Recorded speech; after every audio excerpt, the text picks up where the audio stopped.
Je me suis retrouvé parfois avec 25 synthés dans mon studio et en fait j'utilisais tout le temps les mêmes. Avant, quand on travaillait en analogique, si on perdait le preset le son d'un synthé, il fallait repasser 3 jours pour retrouver le son, etc.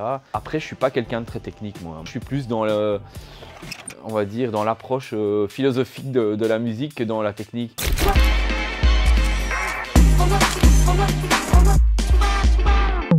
Prof et DJ, producteur de musique. Oui, on peut voir ça comme ça, oui.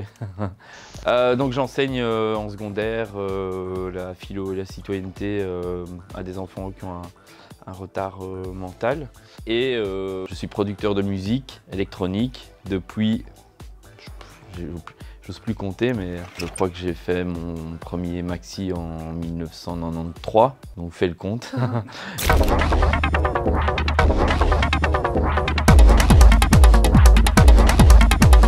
Même à l'époque où je ne faisais que de la musique, ça a toujours été une forme de loisir et de plaisir et il fallait que ça reste dans cette optique-là. Et tant que moi j'arrive à garder ce plaisir à faire de la musique, ce qui en découle après, c'est du bonus en fait, hein. Donc voilà.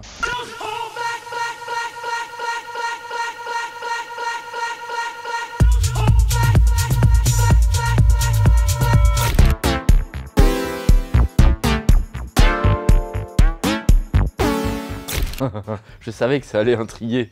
Je lisais un livre de Rutger Bregman, qui est un journaliste hollandais, qui s'appelle Utopie réaliste, qui dans ses livres essaye de montrer la face positive du monde. As Oscar Wilde, the Irish poet, once wrote, he said, "Progress is the realization of utopias." So if we want more progress in this century, we need utopian visions. Et justement, il y avait un concept qui s'appelait mental bandwidth, c'est dans le cadre des revenus universels.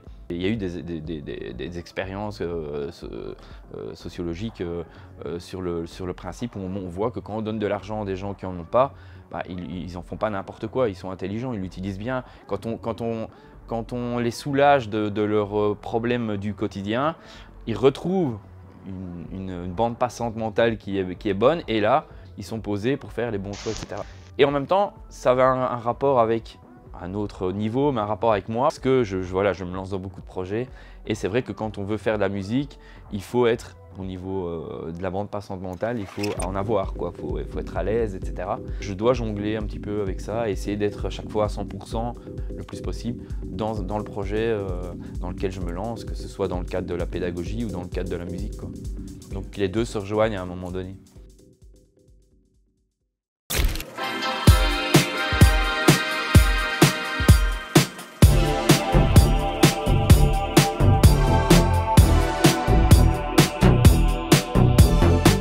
Bon, Wolfgang Flür, ouais, c'est assez marrant parce que je reçois un message d'un type, ouais, Wolfgang Flür, attends, je réfléchis, oui, Wolfgang Flür, c'est Kraftwerk. Ok, c'est un de mes potes qui est en train de se foutre de moi. Et j'ai en fait posé quelques questions pour situer un peu le bonhomme. Et au fait, au fur et à mesure, j'ai compris que c'était vraiment lui, quoi. Parce qu'en fait, il m'a expliqué que c'était DJ L, donc le DJ allemand, qui lui avait fait écouter un remix que j'avais fait pour lui. Et c'est comme ça en fait qu'il avait décidé de me demander ce remix. Il m'a dit tiens, voilà comment on fonctionne, qu'est-ce que tu veux, on s'arrange comment. Et je lui dis mais je suis en train de travailler sur mon album, si tu veux je t'envoie quelques trucs et on peut travailler ensemble. Alain Delon, Jean Reno, Agnès Varda, Jean-Pierre Melville, Claude. C'est toujours a posteriori qu'on se rend compte, hein. Mais c'est vrai que je me dis, Kraftwerk, c'est ce que mon père écoutait, quoi. Enfin, Computer World, c'est mon album peut-être préféré de tous mes albums électroniques. Et de me dire que voilà, j'ai bossé avec un des gars qui a travaillé sur cet album, c'est assez fou.